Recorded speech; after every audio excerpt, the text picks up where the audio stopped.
आज हम लोग जानेंगे कि क्वाड्रेटिक इक्वेशन में द्विघात समीकरण में alpha plus beta sum of root minus B by A और product of root C by A क्यों होता है। शून्यकों का योग और शून्यकों का गुणनफल माइनस बी बाई ए और सी बाई ए कैसे होता है। ठीक है, तो हम लोग जानते हैं क्या कि जनरल इक्वेशन क्या होता है, A X square plus B X plus C, ये होता है जनरल इक्वेशन। लेकिन हम लोग मान लेते हैं कि अल्फ़ा बीटा क्या है, रूट है। रूट है तो इसी को A X square plus B X plus C को क्या लिख सकते हैं हम लोग, एक्स माइनस अल्फ़ा और एक्स माइनस बीटा का मल्टीप्लाई, तभी तो दोनों मल्टीप्लाई होकर ये क्वाड्रेटिक इक्वेशन बन जाएगा, समीकरण बन जाएगा। ठीक है, क्योंकि अल्फ़ा और बीटा रूट होने का मतलब ये है कि अल्फ़ा और बीटा को इसमें रखेंगे तो इस पूरे का वैल्यू 0।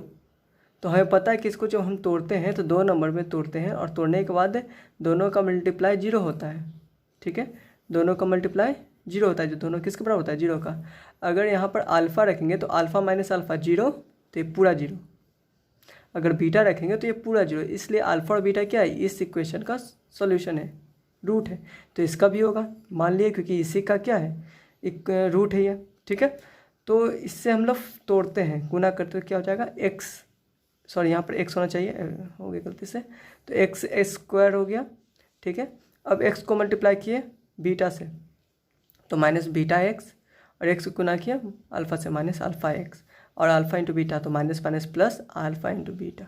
ठीक है, ये बराबर जीरो नहीं लेंगे अभी, एक्स स्क्वायर, अब माइनस माइनस कॉमन ले लिए तो कॉमन ले लिए, और एक्स भी कॉमन, एक्स बाद में लिखेंगे ब्रैकेट के बाहर। तो यहाँ पर क्या बचा, माइनस निकाले तो दोनों प्लस बचेगा, तो अल्फ़ा प्लस बीटा, कि माइनस निकाले तो अल्फ़ा, इसका भी माइनस निकाले तो प्लस बीटा बाहर आ गया, और एक्स था एक्स रख दिए, प्लस अल्फ़ा इंटू बीटा। अब जो LHS है उससे देखते हैं, X square plus B X plus C, यहाँ जो हमारे पास आया वो एक्स स्क्वायर के साथ कोई भी मल्टीप्लाई नहीं है, कोई भी फैक्ट नंबर, इसका कोई भी कोएफिशिएंट नहीं है, लेकिन यहाँ पर है तो इससे कोएफिशिएंट को हटाने के लिए ए से डिवाइड दे देंगे तीनों में। ठीक है, तो ए से डिवाइड देंगे तो एक्स स्क्वायर, यहाँ ए तो कट जाएगा, प्लस यहाँ पर B Y A x plus C by ए। अब कहेंगे कि डिवाइड देंगे तो ये अपना मर्जी तो नहीं है कि फिर इक्वेशन तो गड़बड़ हो जाएगा, लेकिन हम जब सॉल्व कर रहे हो तो ये सब किसके बराबर होता है, 0 के। तो डिवाइड करेंगे तो दोनों साइड 0 से मल्टीप्लाई डिवाइड देंगे, तो 0 से दोनों तरफ अगर डिवाइड देंगे तो ए को इधर डिवाइड दिए, साथ ही इधर भी दे दिए, तो ये तो खत्म हो गया। तो जनरल इक्वेशन को इस तरह से भी लिख सकते हैं। ठीक है, तो इसमें कोई दिक्कत नहीं होना चाहिए कि ये है। अब इन दोनों में कंपेयर करते हैं, एक्स स्क्वायर का कोएफिशिएंट कुछ नहीं, यहाँ भी कुछ नहीं, यहाँ पर एक्स का कोएफिशिएंट क्या, माइनस अल्फ़ा प्लस बीटा, और यहाँ पर एक्स का गुना कोएफिशिएंट क्या, बी वाई है। ठीक है, तो दोनों को कंपेयर किया।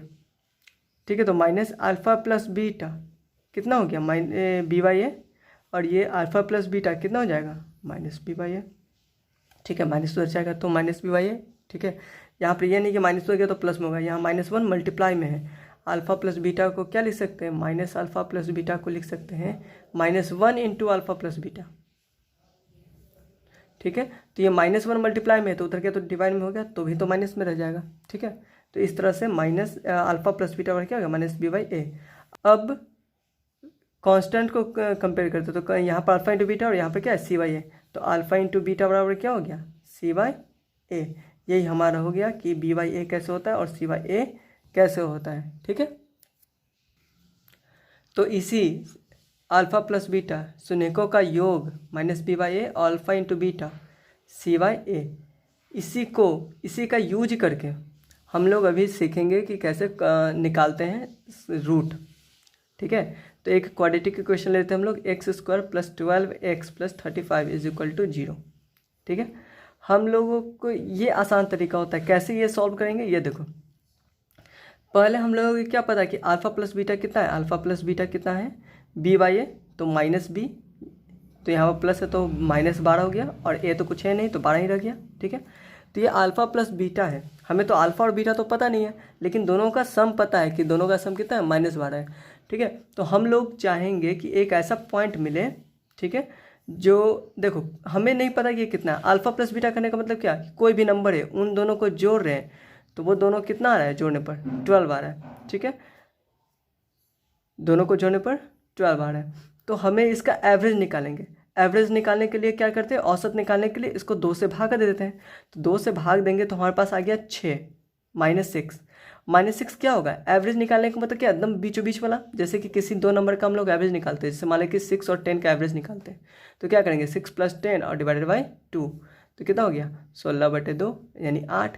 तो ये 8 आया। तो 8 से देखते हैं, तो 8 से जितना दूरी ये 6 है उतना ही दूर पे क्या है 10 है, दोनों में +2 का डिफरेंस है। ठीक है, तो एवरेज निकाले हम लोग को रियली में अल्फा और बीटा तो नहीं पता था। ठीक है, तो हम लोग एक नंबर ले लिए जो अल्फा और बीटा के एकदम बीचों बीच है, और वो कौन होगा -6, क्योंकि हम लोग एवरेज कैसे निकालते हैं, दोनों का जोड़ कर डिवाइड दो कर देते हैं। तो यहाँ दोनों का सम तो पता है, हमें सम पता है, तो एवरेज निकालने के लिए क्या कर दिए 2 से डिवाइड दे दिए, तो -12 को 2 से डिवाइड दे दिए तो -6 आ गया। ये हमारा एवरेज हो गया। यानी एवरेज क्या हो गया, उन दो अल्फा और बीटा के वैसा पॉइंट हो गया एकदम बीचों बीच, जहाँ से कि दोनों का डिस्टेंस क्या हो, बराबर हो।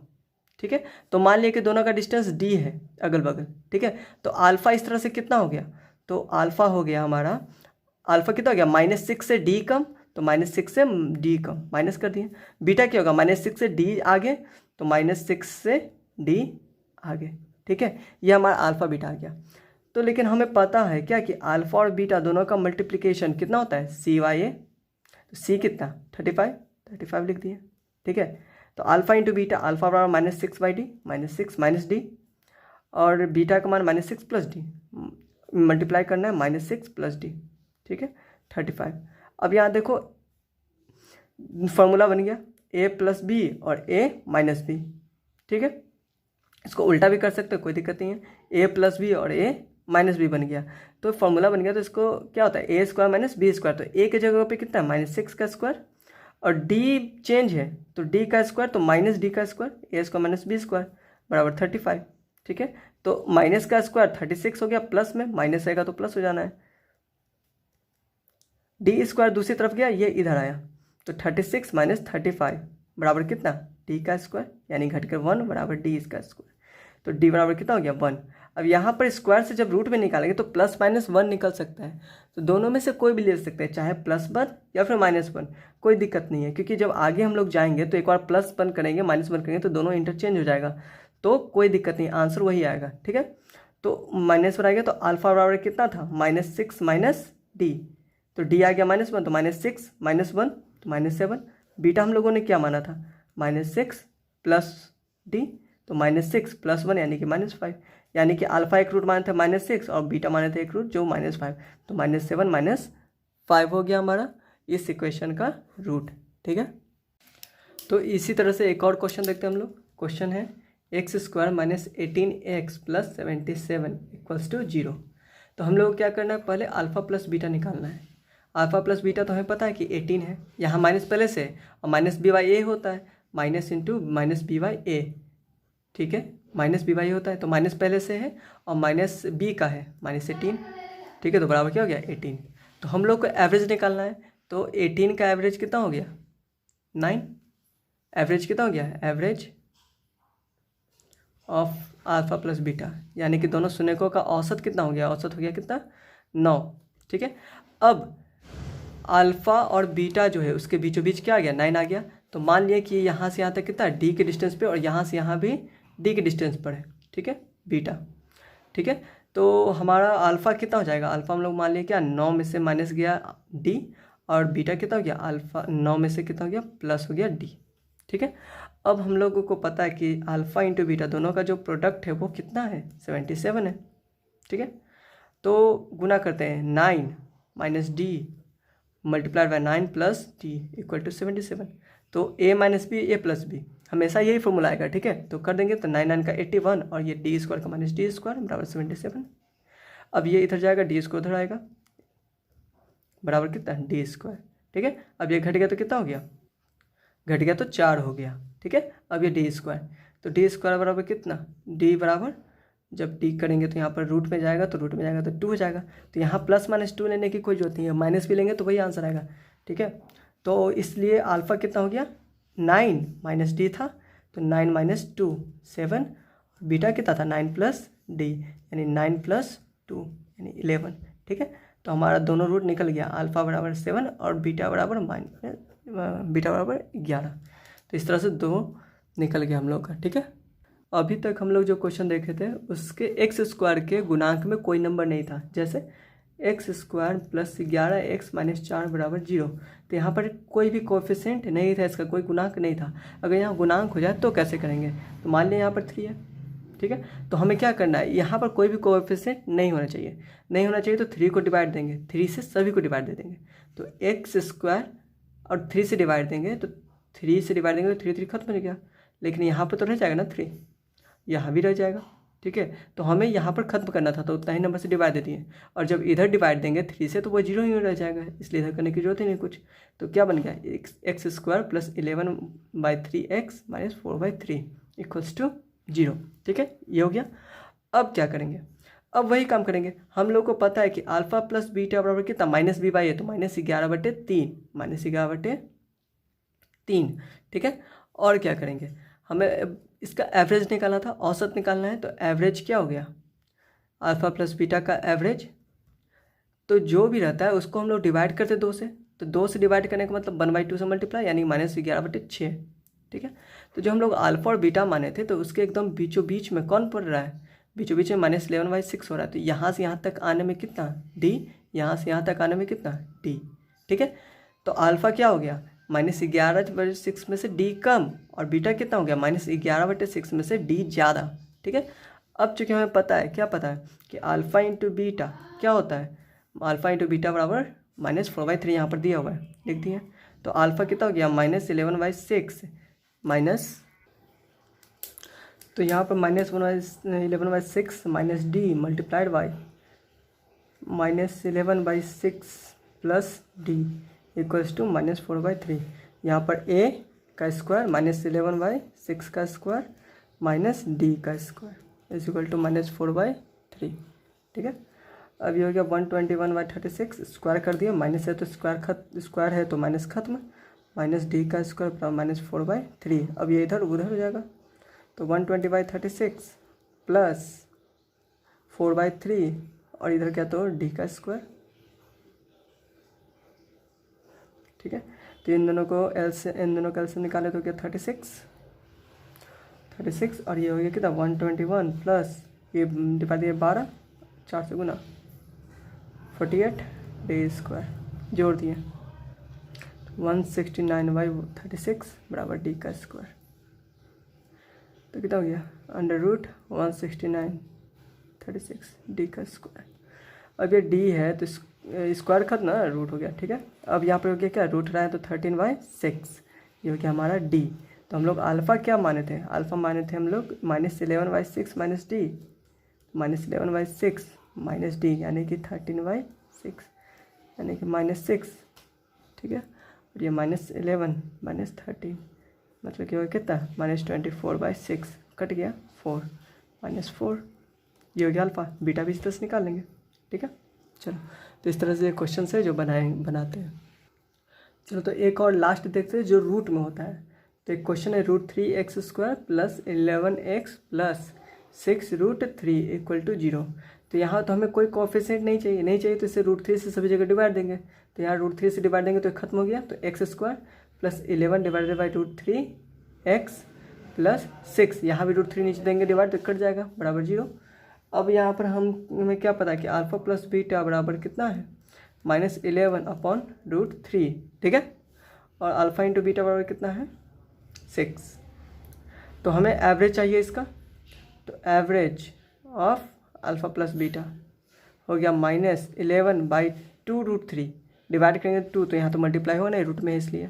ठीक है, तो अल्फ़ा और बीटा कहीं है और बीचों बीच कौन है, -11/2√3। अब इधर से इधर आएंगे तो d घटेगा और इधर से इधर आएंगे तो d बढ़ेगा, दोनों एवरेज मतलब बीचों बीच है। ठीक है, बीचों बीच है तो जाने में दोनों तरफ दोनों बराबर दूरी होगा, d घटेगा एक बार जुड़ेगा। तो अल्फ़ा बराबर क्या हो गया, -11 2/√3 माइनस d, और बीटा बराबर हो गया कितना, -11 2 डिवाइडेड बाई √3 प्लस d। ठीक है, अब हमें पता है कि अल्फ़ा इंटू बीटा क्या होता है, अल्फ़ा इंटू बीटा बराबर कितना है 6 है, तो मल्टीप्लाई करते हैं तो -11/√3 2√3। ठीक है, minus D multiplied by -11 2√3 plus D. ठीक है, इक्वल टू 6, ठीक है। ये हो गया हमारा, तो ये हो गया ए, तो ए का square minus 11 2√3 square minus D का स्क्वायर बराबर 6, ठीक है। इसको सॉल्व किया तो क्या हो गया, -11 का स्क्वायर 121 माइनस खत्म, और ये हो गया कितना 3 और 4 12 हो गया, ठीक है। और ये 6 इधर आएगा तो -6 और इधर डी स्क्वायर, ठीक है। तो कितना हो गया 12 नीचे 121 माइनस यहाँ पर 12 मल्टीप्लाई हो जाएगा तो हो गया 72 बराबर डी का स्क्वायर, ठीक है। अब यहाँ पर ये घटेगा तो घटने पर कितना हो गया, हो गया कितना 49, ठीक है। 9 तो 11 7 का बार, ठीक है। तो हो गया 12 डी का स्क्वायर, रूट हट करेंगे यहाँ पर तो कितना हो गया √49/12 इक्वल्स टू डी। अब डी बराबर कितना हो गया 7 और रूट में 12, तो 4 × 3 तो ये हट गया तो कितना हो गया 7 और 2√3, तो ये डी आ गया। तो डी आने के बाद यहाँ पर हम लोग वैल्यू रख देंगे और ये √2 ये बन जाएगा हमारा, सॉल्व कर लेंगे। तो इस तरह से अल्फा और बीटा हमारा निकल जाएगा। तो इस तरह से इस मेथड से हम लोग जब बनाएंगे तो किसी तरह का भी क्वेश्चन होगा 100% सॉल्व होना है, ठीक है। और दूसरे में कन्फ्यूजन हो सकता है लेकिन इसमें नहीं होगा, ठीक है ना। और जहाँ पर सवाल है अगर अंदर यहाँ पर माइनस में रह गया वैल्यू, तो जैसे यहाँ पर 49 प्लस में आया लेकिन यहाँ पर अगर माइनस में हो गया तो माइनस में रहेगा तो हम लोग को पता है कि जब माइनस में रहता है कोई भी नंबर माइनस ये डी स्क्वायर -4ac जब <0 होता है तो वो रियल नहीं होता है। बस वही केस यहाँ पर है, अगर यहाँ पर माइनस आ गया तो ये रियल एग्जिस्ट नंबर नहीं करेगा, ठीक है। चलो इस तरह से और प्रैक्टिस करो तुम लोग।